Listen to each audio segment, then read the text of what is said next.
Hey, this is Russ. Yeah, I'm back out on the road again. I just finished doing a Hemiway range test. I'm back on another bike. Yeah, that bike went pretty far. Kind of shocked me. I think I announced that I was down to like one bar left, and I think it was something like 23, 24 miles or something like that. So I figured, well, we'll get 25 or 26, 30 miles. That final bar gave me 4 or 5 more miles. I couldn't believe it. Hemiway has been known to be long range running batteries. That thing wasn't even totally dead. I might have even been able to get 31 if I just stretched it, but I can feel that when I was throttling it, it wasn't giving me the full power it did prior to that that thing hitting around 30 miles per hour, 30 miles of range, sorry. So I knew that the battery was eventually going to die. So rather than pushing it till it's totally dead, I said, okay, that's it. It hit little over 30 miles. Wow, I was impressed. Because that was real world riding too. I was not riding the 3 mile path and then just keeping it steady. I was riding up and down and pedal assist 2s and 3s, harder throttles, going 18 to 22 miles per hour, throttling up whenever I was at after a stop sign and everything. So yeah, if we were conservative, that thing would have went higher. No doubt it would have went higher. But I know now, at least on real world using of that particular bike, I can expect to get at least 30 miles easy on it. So why am I out again after doing 30 miles of ride? Why am I out again? Well, now it's a pleasure ride. Not that that wasn't pleasurable. I'm just saying that that was a ride designed specifically for Hemiway, to test the Hemiway. Whereas on these rides, I could do whatever I want. Throttle hard, throttle less, pedal hard, pedal less,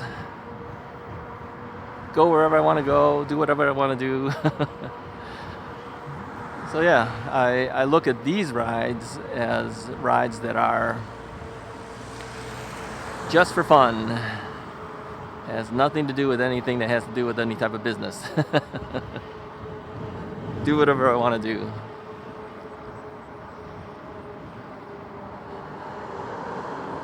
Where should we go here? What time is it?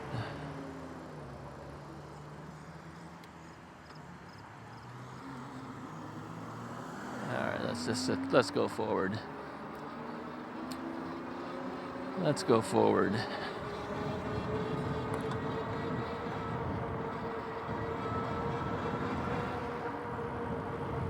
It's 2:24 right now.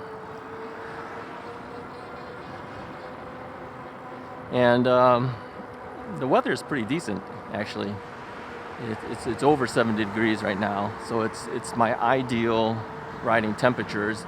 I am wearing a sweatshirt, because after doing that long ride to test the Hemiway out, I figured I better have a sweatshirt on or something. So I didn't take it off. I just swapped bikes. Dropped off the dead bike, pick up a new one. When the batteries are dead, get another bike. It's the one benefit I have. I got lots of benefits. Schools are coming out. Look at this, all the school buses are coming out. Wow, there's a lot of school buses. I think we're going to turn right here just to get away from all this. Can't get through that. Let's go here. You know, the benefit of having a bike is you can do stuff like that. You just say, I don't want to be there, and just turn. Cars, can't do that as much. It's a little harder.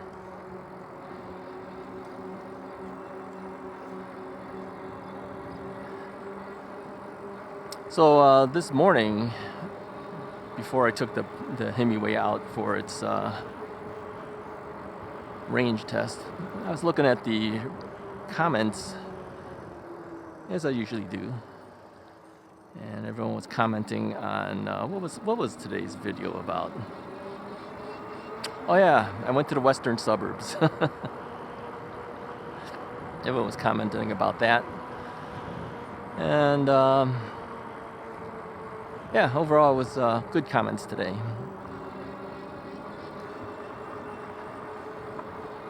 Nothing controversial.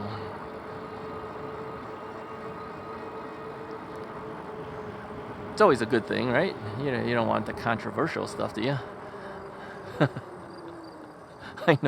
I know whenever there's a controversial topic, everyone seems to want to look at that video for some reason. If it's just like hey, it's a pleasure ride, I'm going around town, nobody wants to watch those videos. I don't know why.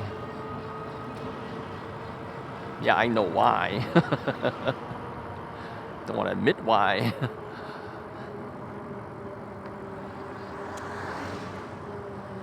Now, in general, I think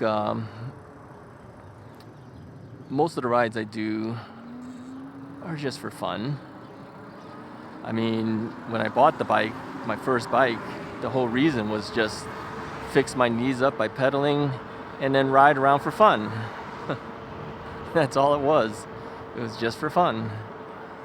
And things changed a little bit, the review bikes started coming in, and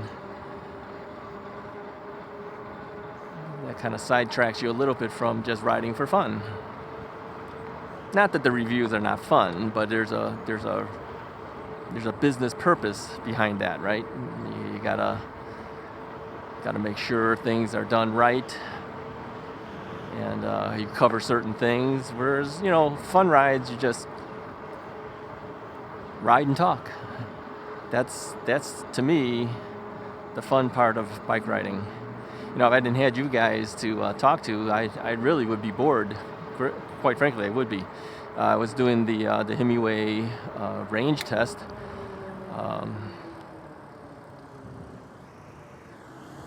A lot of that ride, I ride on my own, because you don't want to sit there watch me ride for 30 miles just talking about the Hemiway and ranges and the like.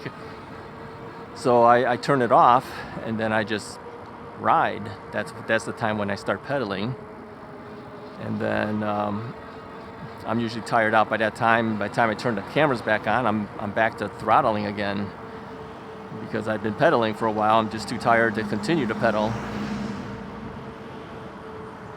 And then I told you too that a lot of times I don't pedal while I'm on camera, because I don't like to do two things at the same time.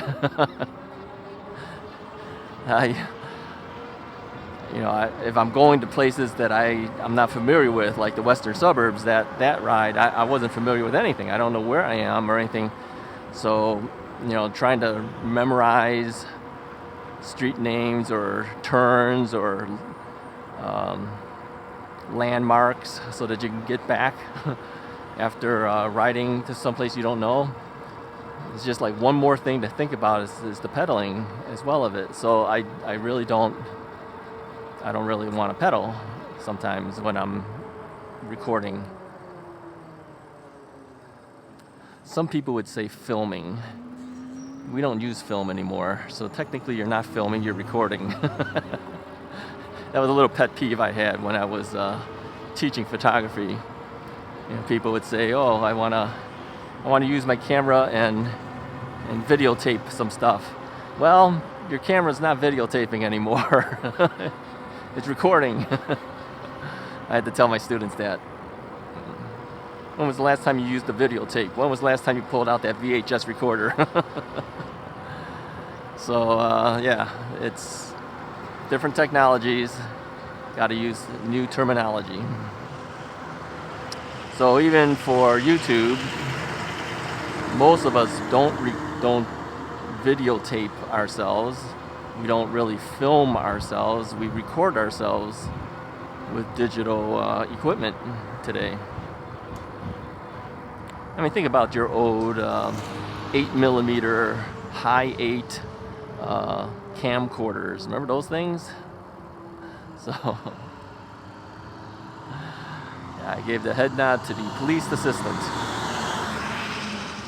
I tell you, you know, whenever you see the police, I'm always either waving to them, head nodding them, smiling, doing whatever. I get good responses back from them. Always do, never have failed. So, all right. Yeah, those high 8 super. Oh, remember these things? Super 8 film? Remember that? You guys remember any of these old movie things? You know, you put film in there, 8mm film. Was it 8mm? 16mm was the big things like if you went to school and you watched the movie, they'd pull out the 16mm projector. Remember those? Now I'm starting to date myself, right? You know, you see that projector sitting in the classroom and you're like, all right. We're not going to get a lecture. We're going to watch a movie. Remember that? Yeah, I remember as a kid, we'd see that projector there. We go, all right, we can relax today. Watch a movie. Of course, some of those movies were kind of like, I don't know, like industrial movies. With the guy, the narrator, science narrator guy. You remember those things? Okay, I'm really dating myself now, right? Then as kids grew up, they got the VHS tape being played for them. Now, what do they do now? Turn on the computer? Stream some files? I mean, things have changed, right? I mean, think about even televisions. Look how big our television sets are nowadays. I mean, do you watch... Okay, here's a question for you guys. Do you watch Russ is Right on your TV, or do you watch it on your phone, or do you watch it on your computer? Put a comment. I want to know how many people do what. I'm not really sure I can find those types of statistics on YouTube, but yeah, let me know. I mean, do you watch Russ is Right on a big 60-inch plus TV? See my big head there? Of course, you guys don't actually see me that often. You just see what I'm actually seeing ahead. You don't actually see me all that much. Now, if you were one of my former knee replacement viewers, and we had like 2 years of knee replacement videos, you guys know that?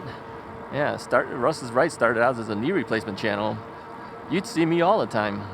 Yeah, I'd be sitting there and talking, showing you my knee and everything. You watch some of the old Russ is Right knee videos, kind of gross you out. You see my damaged knee. I think we better turn here.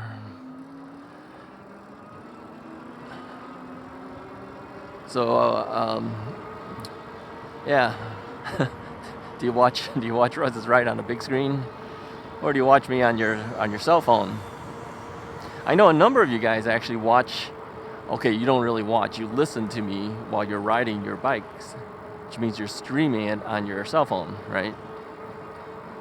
And just kind of listening to me, maybe glancing down, see what I'm doing, and then riding on your own. Now, isn't that kind of like the Peloton? Isn't that what the Peloton thing does? You know, they have like a TV screen or something, and then some guy's telling you what to do. You know, pump harder, go up the hill. I don't know. I don't have a Peloton. I have no idea what they tell you to do. But isn't that what the Peloton is all about? Some instructor guy giving you like a workout on your bike.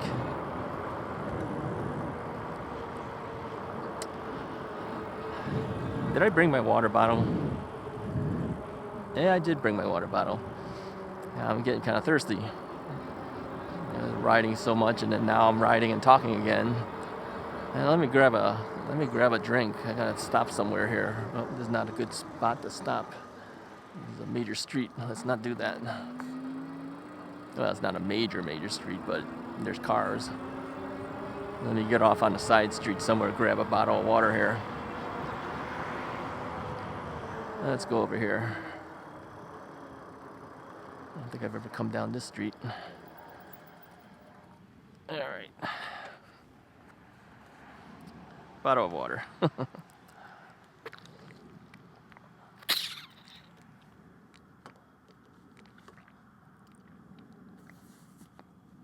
All right, the water bottle. The water bottle on this Blackbird has been zip tied to the rear rack. There is no provisions to add a water bottle cage on this bike. You know, a lot of my bikes that have been coming in don't have that now. There's really no real good place to put a water bottle cage, but you know, they can figure out a way to put it somewhere. But the batteries are always in the way. So what I did is I zip tied the water bottle cage to the rear rack. And so if I want a drink of water, I have to grab it from the rear rack. I did the same thing with the Magicycle commuter bike. Put it on the rear rack, but on that bike, it sits on an angle. And so I was noticing that from the bouncing around, you know, that slight angle of the bottle, it kept angling further and further down to the point where it felt like it was going to fall off. So what I did is I made like a little lanyard for the water bottle. I put another zip tie, made a loop basically around it, and then just put it around the water bottle as it was angling, so it can't angle any further than what the loop will allow it to go. It's not the greatest way of doing it, but it keeps it from falling off.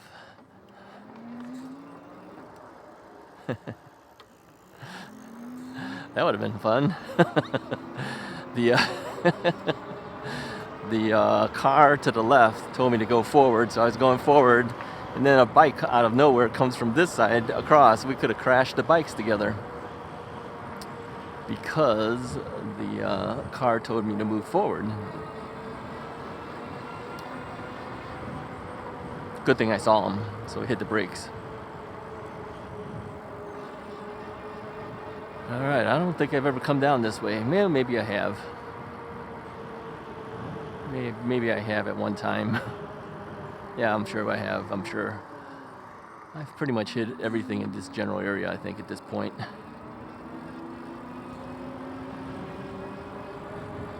So yeah, riding this bike feels different than riding the Hemiway. The Hemiway is a heavy bike, I will admit. It's pretty heavy. Front end is heavy, the back end is heavy. So this bike is a lot lighter. Overall components seem a lot lighter. I don't know what the measured weight is. I'll find it and put it on a little tidal thing so you can see what it weighs. But like I said before in the past, if I'm not careful, I can probably end up doing wheelies on this bike. The front end seems kind of light. Just a moment ago, you know, when I first started up after I took that drink of water, the bike kind of lurched forward as I hit the throttle a little bit faster than I intended. I had to hit the brakes to catch myself on that. So it's got some power to do that. Surprisingly, it didn't go over the hill very well when we did the hill test. I think it was 10 something miles. It was like 3 miles under what the Magicycle and the two Magicycles were doing. The Vanpowers too also was like 13.1 miles per hour going over the hill. So I'm a little surprised. I did not tweak anything on this bike yet. I know a lot of people who get this bike go into the menu and they start tweaking it, and maybe that would make the big difference. I just took this as stock from what comes out of the box, and those were the settings that I used. So one day I'm going to have to go in there and see what I can do. But you know, the thing is, I'm not really that interested in getting the fastest bike or the most powerful bike and stuff. I want something that rides nice, feels nice, something I can handle well, will give me some power when I need it, you know, that type of thing. I don't necessarily need the fastest bike out there. I don't really intend to go that much further and faster than, let's say, 24, 25 miles an hour. I hit the 28 when I'm competing with cars on fast roads, just so I can get off the road as fast as I can. That's the only time I would want the speed. But otherwise, I really don't care. On a daily ride, I don't do 28 miles per hour. It's usually around 18 or 19 miles per hour, I think. Like right now, when I'm at 18.6 miles per hour. That's more common for me than trying to go really fast. Yeah, let's go up the path.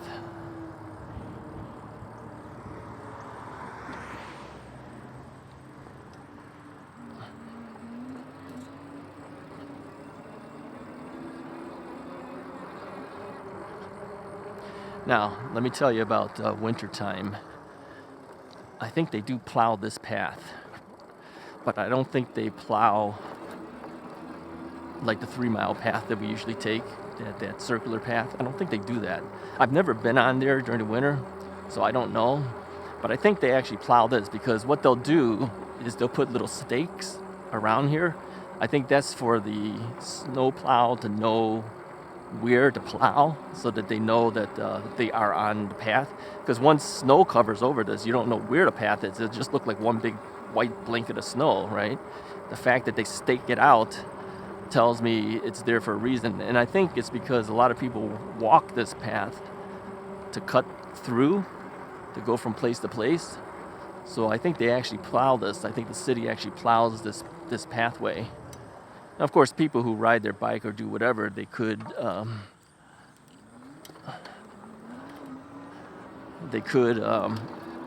ride it as they wanted to too.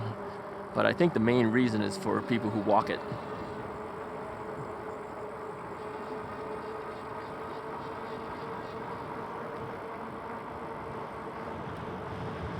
Yeah, I find a lot of people who ride in their cars and they see a bike, they will stop. And even though they have the right of way and I let them go, they won't go. They'll wait for me to go. Which kind of throws me off, because it's like, okay, it's not really my turn to go, it's your turn to go, but since you're waiting for me to go, I guess I'll go. and that's where some problems sometimes I think will happen, because other cars may not want you to go, and they'll just proceed on like they normally would, and then they'll run right into you. It's almost better that they just do what they normally would do.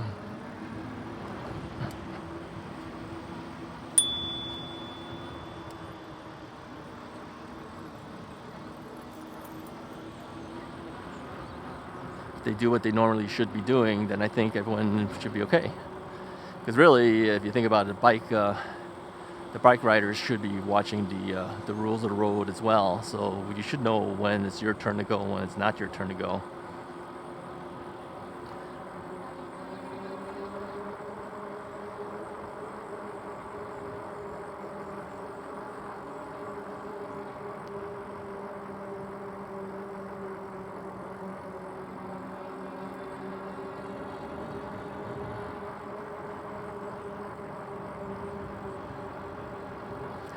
Yeah, it's kind of nice to be out right now.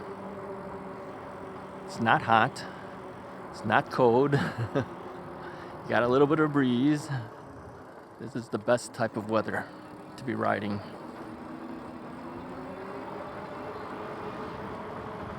Hey, let me know too. Do you guys have full extension when you do your bikes? Is your seat post way up there like mine?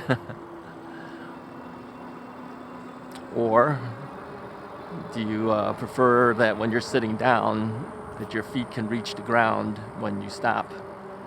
Mine can't, of course. I can't do that, because for full extension, you're not going to be able to reach the ground. That's why I have to hop off. Ugh. I had to stop talking for a second there. It was a swarm of bugs, like gnats, that I just rode right through. If I would have kept talking, it would have went right into my mouth. Don't want that. I have enough protein, I don't need any more.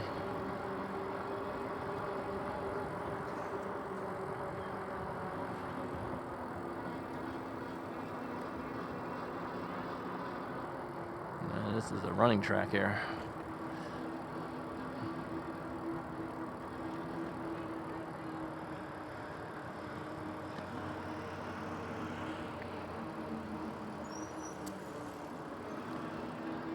Yeah, everybody was running. Must be a running club.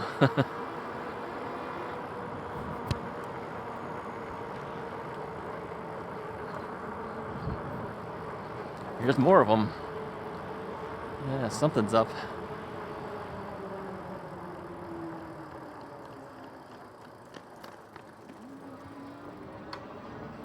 Yeah, I think that's the most I've seen of kids running on this path. Amazing. I was never a good runner, by the way.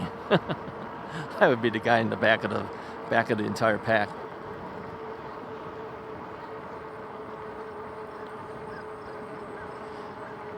I was not made to run.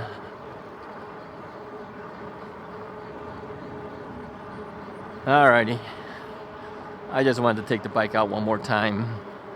Something that's different than doing the reviews and doing the range test. I got more range tests to do, by the way. I have to do the Vanpowers. I have to do the Ocelot Pro. I have to do this. I have to do this Area 13 Blackbird as well. So yeah, I've got more to do. I figured I've got to get them done before weather starts getting bad, because some of these bikes have some pretty big batteries. I mean, it could be 25, 30 miles or more that I have to ride. So I try to do it all in one shot. I know others have said, why don't you just split it up? You know, do half of it one day, do the other half later. Just don't charge it. Yeah, I just want to do it all in one day. Get it all done in one shot. You know, take it out and then ride it until it exhausts. And as I get towards the end, I usually sign off and then just run it for a while until it finally dies out. But you can kind of tell when the battery is pretty much gone. It gets really sluggish. So at that point, I call it quits. You know, I don't really try to go until it like stops working. They tell you it's not good to do that anyways, but I don't know whether the battery really knows, because there's still voltage there. It's just that the operating voltage needed to run the bike is a certain amount, and when there's not enough voltage to run it, your bike will just stop, but the battery still has voltage in there. Nothing says it's going down to zero, because it won't be at zero. It'll be at whatever the cutoff happens to be. So still, you shouldn't run your battery to exhaustion. It's not really a good idea. Let us do it. We'll do it for you, I tell you. Anyway, if you like this video, go ahead and hit the like button. Hit the subscribe button if you haven't already done so. I'll talk to you guys next time.